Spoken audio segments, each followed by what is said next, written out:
audio ko, mga viewers ko, subscriber ko, mga kababayan ko dyan. Ah, Welcome po sa aking YouTube channel, Randy Chinel. Paki-subscribe, like, and share sa aking YouTube channel, Randy Chinel. Okay?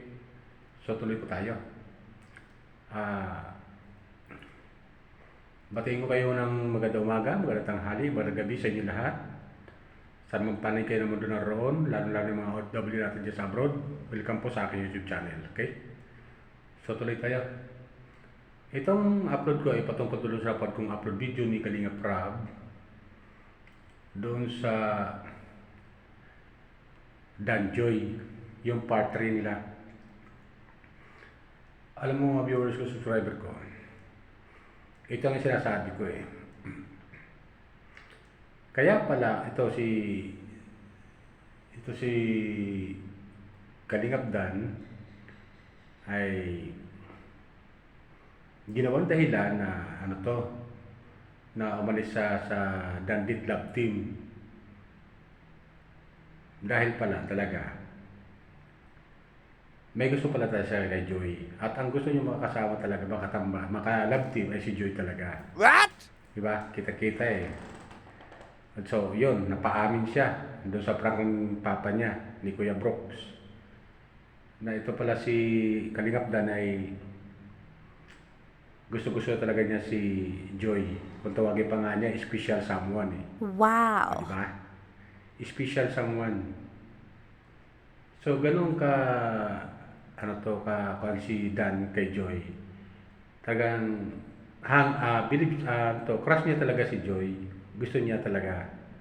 Kaya, ang ginawa niya, doon sa Dandit, umalis siya kay Midit dahil gusto niya makalabtin pala ito si Joy. Doon natin makikita. Di ba? Yan ang obserbasyon natin. Kasi doon pa lang makikita natin na may pagtingin din pala siya kay Joy. Diba? Wow. May pagtingin siya kay Joy. Yan ang totoo dyan. Ayaw niya lang aminin doon sa pag-alis siya kay Midit for respeto lang. Dahil siyempre, masasaktan si Midit. Dahil love team nga niya si Midit eh. Siyang love team eh. Diba? Kalab team niya si Midit tapos aalis siya. Dahilan niya, marami daw ng babas sa kanya. Oh. Dahil wala nga Dandit, ayun, naging Danjoy na ngayon ang ngayon. Naging Danjoy na sila ngayon, ang love team. Dahil, ang totoo niyan, crush ni Dan si Joy. At napaamin siya ng papa niya doon sa upload video ni Kalinga Prab na part 3 ng Danjoy. O, diba? Kaya maliwanag doon. What? Yan pala talaga yan talaga ang totoo talaga na dahilan ni Dan na tapusin yung love team nila ni Midit dahil sa ang gusto niya makalove team ay si Joy. Di ba? In fairness naman, okay naman. Wala namang problema tayo doon kay Joy. So nga lang, Wow. siyempre tayo mga viewers, mga subscriber ni Kalinga Prab, mga kababayan ko. Siyempre, nasanay tayo doon kasi Dandit eh. Nasanay tayo doon. Aww. Diba? Nasanay tayo doon sa Dandit. Tapos ganyan nangyari. Na biglan lang nawala at umayaw nga ito si Dan. Dahil ang dahilan niya, marami nang baba sa kanya. Yung pala, ang gusto pala niya kalabtin talaga, si Joy. Hindi natin masabi hindi niya kursunado si Midit ng mga kalabtin. Pero mas lalo nakilala silang dalawa ni Midit doon sa Dandit nga. Di ba? Talagang ayaw lang diretsahin ni Dan si Midit. Siyempre, for respeto lang, baka masaktan. Na ayaw niya matuloy yung love team nila dahil sa ang gusto niya si Joy. Di ba ganoon yun? Ang dahilan niya meron lang may mga basher daw. Oh no! Maaari totoo. Pero marami kasi nagpo-post na Dan Joy na lang or Joy Dan. Di ba? Pero maraming nadismaya ron. Nadismaya doon mga kabayan. Alam ko kayo rin na mga supporter ng Midit ngayon ay ano to, nadismaya rin kayo, di ba? Yan to itong katotohanan nun. Marami nadismaya doon sa ginawa ni Dan kay Midit, di ba? Lalo-lalo nung umalis siya, tumayo siya, at yun nga, nung tumayo siya at tag dito, umalis na siya, maglalakad, nahabol siya ng tingin ni Midit. Oh no! Doon habag ang damdamin ng mga viewers doon. Slow motion pa, pagkakagawa. Parang, marami ang comment doon naawa sila kay Midit sa sitwasyon na yun Naawa sila kay Midit. Dahil hindi nila matanggap yung pangyayari. Di ba mga viewers ko? Hindi nila matanggap What? Yan ang totoo nun Di ba? Ganyan ba sila? Kaya ngayon, hindi matanggap ng mga supporter ni Midit, yung mga tagahangan lang ng Dandit, na ipagpalit si Midit kay Joy. Diba? Yan ang maliwanag doon Yan ang maliwanag doon. So nga lang, wala tayong magagawa. Love team lang naman. Ayaw man kay Kalinga Prab doon sa mga nagdaang upload niya na hindi naman sila Midit at saka si Dan naging sila. Yun ay love team lang naman. Wow. Maliwanag tayo doon. Hindi naman si Midit at saka si Dan naging sila. Di ba ganun yun? Pero, sa dami ng kasentagahangan nila ron, sa Dandit Love Team na yan, marami na dismaya ang mga tagahangan nila. Oh no! At ayon nga kay Kalinga Prab, kasi sinabi niya, nabawasan si Kalingap Dan ng subscriber. What? Maaaring totoo yun, na nabawasan si Kalingap Dan ng subscriber. Pero, malay natin, baka bumalik, mag-subscribe ulit, lalong gumaganda yung samahan ni Dan at saka ni Joy sa love team nila. At umamin na itong si Dan na special someone niya si Joy. Di ba? Inamin niya sa papa niya. At pinagtatanggol pa nga niya kasi sabi ni papa niya, ni Kuya Brooks, na binabas siya ng mga supporter ng Dandit. Patagkaganon, binabas daw siya. Yun ang pala, prank lang.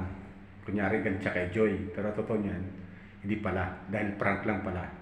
Pero napaamin ng tatay, ng papa niya, itong si Dan na crush niya talaga, special sa niya talaga si Joy. At gusto niya.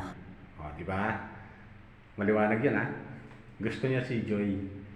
Kaya ito ang tataka kung bakit nagustuhan ni Dan si Joy. Si Joy naman talaga maganda naman dahamak.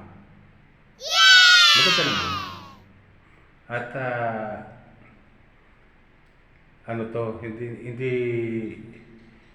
hindi masyadong palakibo, mingiti lang. Ayon nga kay Kalinga Prab, ito si Joy nagsasabi ng damdamin niya. Kung masama loob niya, iiyak na lang. Di ba ganun yun? Iiyak na lang. Lalo-lalo nung kunyari pinagagalitan siya si Danny Joy, ng papa niya. Umiyak lang si Joy kasi akala ni Kuya Brooks, ni Dan, na tutol si Kuya Brooks sa love team nilang dalawa. Di ba? Makikita niyo roon sa upload ni Kalinga Prab. Grabe. Kahit ako, akala ko talaga totoo What? Akala ko talaga totoo yung galit ni Kuya Brooks. Yung pala, prank lang pala. At yun nga, napaamin si Dana, si Joy ang gusto niya. Di ba? Gusto niya si Joy. Wow. Nag-uusap sila doon sa loob ng kotse yun nga, tungkol sa pag-aaral ni Joy na nursing kasi magastos nga, malaki ang gastos niyan. Di biro-biro ang pagiging nursing, kailang gagastos ka. Sabi naman ni Kalingap Dan, aalalay siya. O, di ba? Doon pa lang meron na silang chemistry. Wow. Di ba? Na maaaring magustuhan ni Joy kay Dan. Di ba? Bukod sa hinahangaan niya na si Dan, maganda lalaki na, nakita ni Joy ng concern sa kanya. Di ba? Ganun yun? Pero maaalayan ka sa pag-aaral. O, di ba? Saan ka pa? Sabi, bihira yung ganun. Napakaganda yung ginawa ni Dan para kay Joy. Point yun ni Dan kay Joy. O, di ba? Malaking bagay yun. Kaya dito magtataka kung bakit nawala yung Dan date. Dahil ito nga si Dan ay kursunado niya, si Joy. Yan totoo Wow. yan. Hindi si Midit. Sapagkat bagamat mag-love team lang sila ni Midit, dahil sa Dan date, hanggang doon lang yun. Pero hindi naging sila. Pero dito sa nakikita natin kay Dan at saka ni Joy, maaari maging sila. Maaari maging sila kasi nga ayaw kay Dan, pinakilala niya si Joy sa papa niya. Doon sa vlog ni Kalinga Prab, di ba? Pinakilala ni Kalinga Prab si Joy. At yun nga, kunyari nagaling yung papa niya. Dahil tutol, kunyari. Patuto, prank lang pala. Kawawa naman. So, gano'n nangyari, di ba? At makikita niyo doon sa upload ni Kalinga Prab. Kung di pa ka nakaparod, puntahan niyo yung upload ni Kalinga Prab. Diba? Nga pala, shoutout kay Kalinga Prab. Shoutout. Thank you sa upload mo na yon. At marami na pakilig na naman ng mga viewers. Isa na ako doon. Ang galing ng pagkakagawa niyo sa vlog na yon. Maganda yung movement. Talagang nakakakilig din. Sobra. Wow. Kaya tayo mga supporter ni Kaan, tayo mga supporter ng Dan Love Team, supporter lang tayo sa Dan Joy. Okay? Ganun lang gawin natin. Wala na tayong gagawin. Diyan na yan di ba? So, yun lang sa akin mga viewers ko, subscriber ko, mga kababayan ko dyan sa abroad. Baka mayroon pa hindi nakapag-subscribe sa aking YouTube channel. Pag-subscribe po, like and share, and comment sa aking YouTube channel. Okay? At huwag po kayo mag-skip ng pag-uusap lang po. Okay? Yun lang po. Ingat po tayo lagi. Pagpalay po tayo ng buong may kapal. Bye!